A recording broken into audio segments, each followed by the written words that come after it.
Assalamualaikum warahmatullahi wabarakatuh. Alhamdulillah, wassalatu wassalamu ala rasulillah.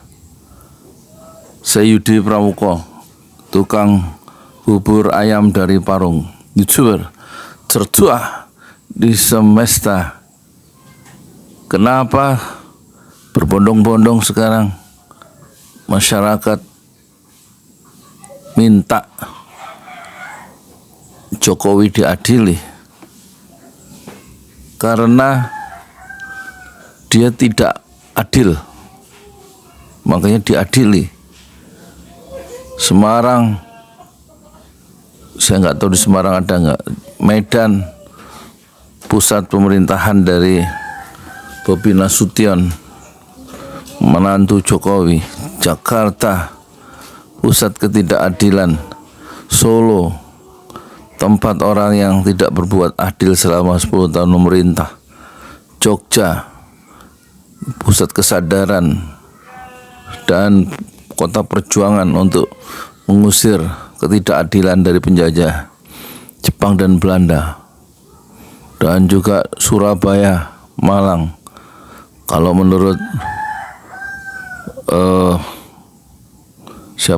Bung Karno, Surabaya itu dalam buku penyambung Lidah Rakyat Indonesia karya wartawan Amerika Cindy Adams, Surabaya adalah dapur revolusi di mana Soekarno mulai menemukan bibit-bibit bagaimana cara menumbangkan kolonialisme Belanda yang syarat dengan ketidakadilan dan menghisap, menginjak-injak pribumi. Dan poster-poster grafiti itu beredar di kota-kota itu, kota-kota besar itu, dengan frasa adili Jokowi. Dan layak kota-kota itu perlihatkan satu semangat perlawanan untuk menumbangkan ketidakadilan dengan cara mengadili Jokowi. Yang baru adalah orang tidak lagi sembunyi-sembunyi menulis adili Jokowi dengan diam-diam di malam hari atau di jalan-jalan sepi, di tembok-tembok sepi. Malah kemarin kita lihat raungan konvoi motor membawa bendera, membawa spanduk adili Jokowi melintas di depan kediaman Jokowi sendiri. Mengapa masyarakat semakin memperlihatkan ketidakpuasannya dan meluas ingin Prabowo mengadili Jokowi? Karena mereka diperlakukan tidak adil selama ini.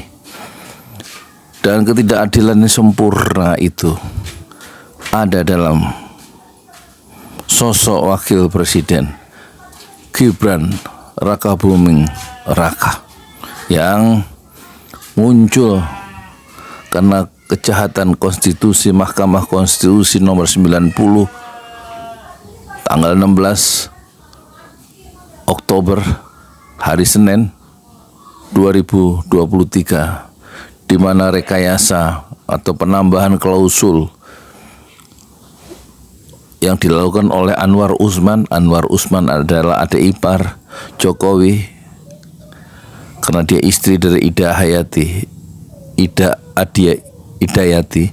Itu Hidayati adalah adik kandung dari Jokowi yang menikahi atau yang dinikahi oleh Anwar Usman, ketua Mahkamah Konstitusi dan akrobat konstitusi. Itu kemudian membuka peluang bagi Gibran Rakabuming Raka menjadi calon wakil presiden ke KPU meskipun usianya belum 40, tapi karena ada klausul pernah menjadi wali kota yang dipilih secara resmi dalam sebuah official election, membuat pintu yang tadinya tertutup dibuka oleh Anwar Usman. Dan kemudian jadilah Gibran bisa didaftarkan sebagai calon wakil presiden. Itulah ya ketidakadilan yang sempurna yang dilakukan oleh rejim dan Jokowi. Seperti biasa itu mendiamkan kejahatan konstitusi itu dengan alasan itu adalah urusan yudikatif, bukan urusan eksekutif katanya. Satu jawaban yang seolah-olah benar, tetapi jawaban kepala negara atau presiden itu membenarkan ketidakadilan yang terbentang di halaman sejarah politik Indonesia modern. Dan ketidakadilan yang berikutnya tentu saja pengerahan ASN, pengerahan TNI Polri, intimidasi terhadap kepala desa, dan juga mobilisasi abdesi di GBK untuk mendukung presiden dan wakilnya yaitu Gibran Rakabuming Raka.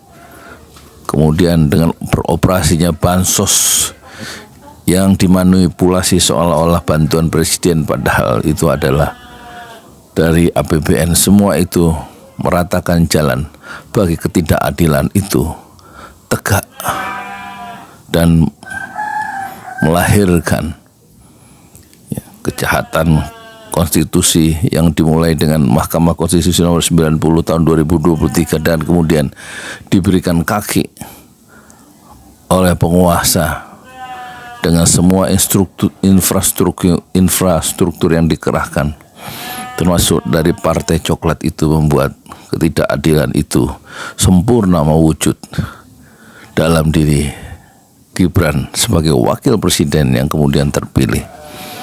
Dan ini adalah satu drama, satu kenyataan ketidakadilan yang sempurna, yang ditunjukkan, yang didorong, yang di-encourage oleh Jokowi sebagai panglima tertinggi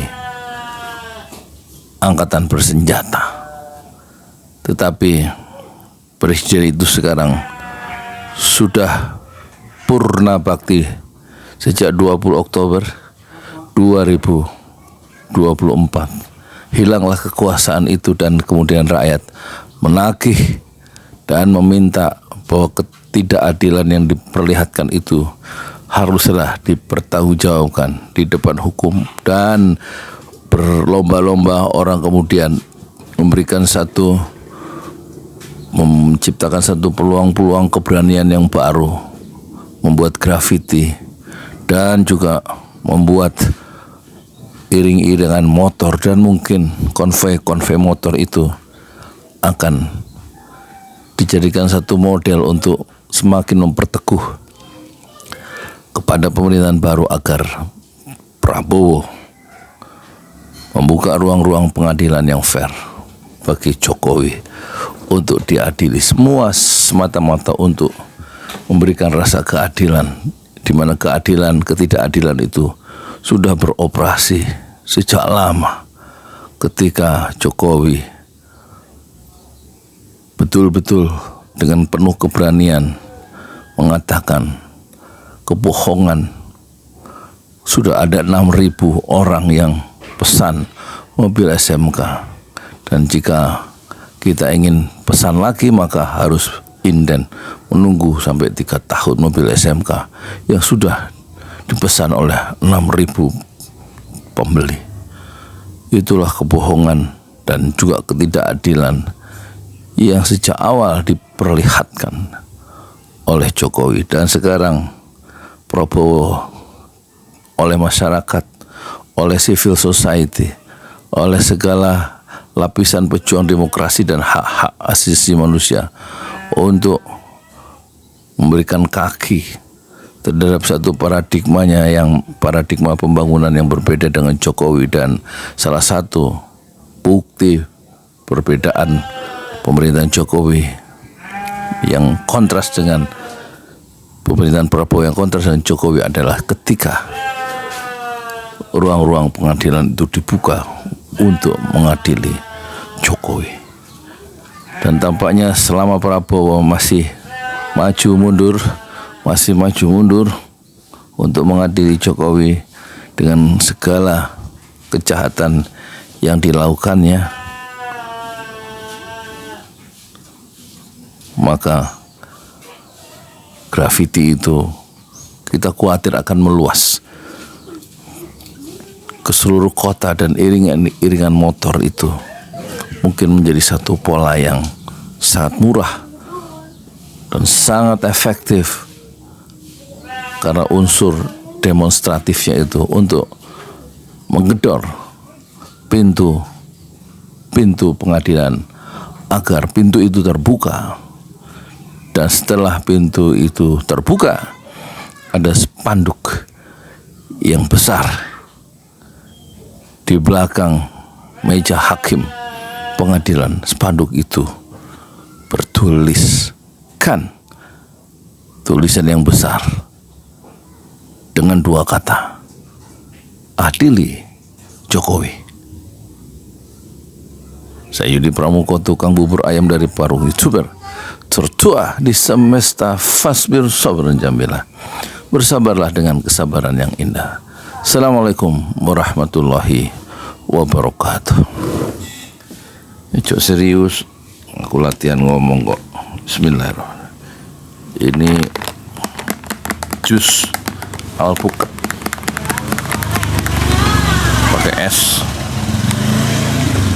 jam 4 habis asar. Bismillahirrahmanirrahim.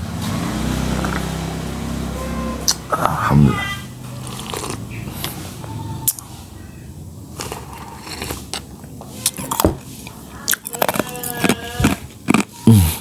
Dingin ya.